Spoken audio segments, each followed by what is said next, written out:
उत्तराखंड से लगातार बच्चे लापता हो रहे हैं और जब आप इसका आंकड़ा सुनेंगे तो आप भी हैरान रह जाएंगे। तो क्या राज्य में कोई मानव तस्करी का नेटवर्क एक्टिव हो गया है? आखिर ये बच्चे जा कहाँ रहे हैं? नमस्कार, मैं हूँ रक्षिता बोरा और आप देख रहे हैं खबर उत्तराखंड। दरअसल पिछले कुछ वक्त से राज्य में बच्चों के लापता होने के मामले लगातार सामने आ रहे हैं। कोई स्कूल से घर नहीं पहुंच पाता, कोई खेलते खेलते गायब हो जाता है, तो कोई बाजार से लौटते वक्त रास्ते में ही लापता हो जाता है। हैरानी की बात यह है कि इन लापता बच्चों में ज्यादातर नाबालिग बच्चियां हैं और इन बच्चों की उम्र 12 से 18 साल के बीच है। कुछ मामलों में इसे मानव तस्करी और किसी संगठित गिरोह से भी जोड़ा जाता है, लेकिन कई एक्सपर्ट्स मानते हैं कि कई बार बच्चे घर से नाराज होकर या दबाव में खुद ही घर से निकल जाते हैं। एक्सपर्ट्स की माने तो सोशल मीडिया का बढ़ता असर बच्चों के बिहेवियर में धीरे धीरे बदलाव ला रहा है। कई बच्चे कम उम्र में सोशल मीडिया की चमक दमक और लाइफ स्टाइल से इन्फ्लुएंस हो जाते हैं जिनकी उन्हें समझ नहीं होती, जिसके बाद बच्चों को माँ बाप की रोक टोक बुरी लगने लगती है। कभी गेम खेलने से रोकना, कभी देर रात मोबाइल छीन लेना, ये भी वजह है कि बच्चे इन सब से नाराज होकर खुद ही घर छोड़ देते हैं। इसमें भी मीडिया का या जो एक्सपोजर टू मीडिया इसका बहुत बड़ा हाथ है। कैसे हाथ है कि जैसे हम एक फिजिकल डेवलपमेंट होता है किसी भी बच्चे का, एक टाइम में वो चलना बोलना सीखता है। सिमिलरली एक चीज़ होती है जिसे हम कहते हैं कॉग्निटिव डेवलपमेंट, मतलब मैच्योरिटी आना, मतलब इन्फॉर्मेशन की प्रोसेसिंग कैसे होना है, कोई प्रॉब्लम को सॉल्व कैसे करना है, डिसीजन मेकिंग कैसे है, सही गलत में फ़र्क करना।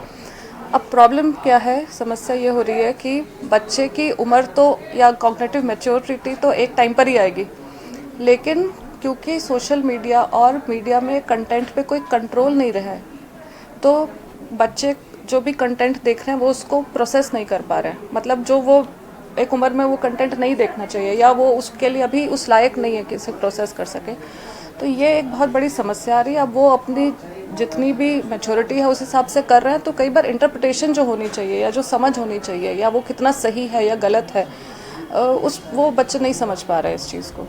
वहीं पुलिस भी ऐसे मामलों में तत्परता दिखाते हुए अपनी तरफ से कोशिश करती है। पुलिस प्रशासन का कहना है कि पिछले 1 साल के दौरान गुमशुदा हुए बच्चों में से 93% बच्चों को बरामद भी कर लिया गया। हालांकि पुलिस का मानना है कि इस समस्या से निपटने के लिए कानून व्यवस्था ही नहीं बल्कि सामाजिक और पारिवारिक स्तर पर भी कोशिश करने की जरूरत है। पुलिस उत्तराखंड पुलिस के साथ साथ लगातार जो गुमशुदा बालक हैं, बच्चे हैं, उनको वापस लाने में, उनके परिजनों की मदद करने में लगातार पूरी संवेदना से लगी हुई है, जिसमें हमारी ASTU की टीम लगातार अनवरत रूप से काम कर रही है। पिछले 1 साल में जितने भी गुमशुदा बालक हुए उसमें करीब 93% से ऊपर बालकों को या बच्चों को पुलिस के द्वारा वापस लाया गया। कुछ बच्चे अभी मिसिंग हैं, स्टिल हम लोग उस पर कार्रवाई कर रहे हैं। जल्दी ही मुझे उम्मीद है हम उनको भी तलाश लेंगे। डिजिटल दौर बुरा नहीं है, पर बिना गाइडेंस के ये खतरनाक जरूर साबित हो सकता है। साथ ही अपने बच्चों से कम्युनिकेशन बनाकर रखिए, क्योंकि इसी से आप अपने बच्चों को अच्छे से समझ पाएंगे और उन्हें गलत फैसले लेने से भी रोक पाएंगे।